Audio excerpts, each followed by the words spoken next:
What's up, guys? Welcome to my channel. Today we got a Subaru, and this is the reason why I would always recommend you do your own oil changes, and you can avoid that. This was very simple. All they did was change the filter, and they did not clean this up. So what we're gonna do is we're gonna take out this filter, and I already did the oil change, and I wanted to make a video on this, but I did not have the proper filter, so I'm waiting on a new filter. Okay, so what we're gonna do is we're gonna take off this filter today. Okay, and let's take off this filter. We're gonna do something they didn't do. So this filter comes out. We're gonna clean this. Okay, my friends, it wouldn't hurt you to do this on a customer's car, because you're charging them. A little bit more dirt, I'm gonna clean it up. A little bit more dirt and debris, let's get it out of there.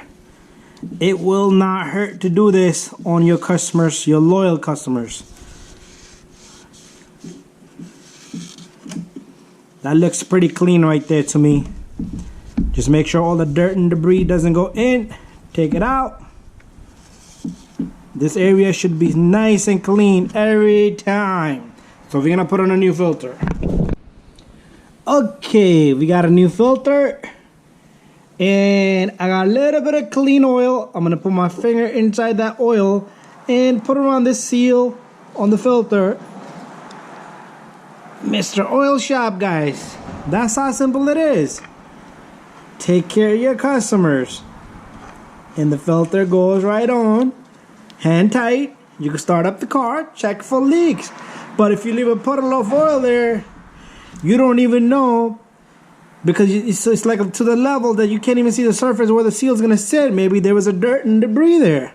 You never know what caused that leak. Even though it was a puddle there, that seems like they never cleaned, and all this in the bottom got soaked up little by little.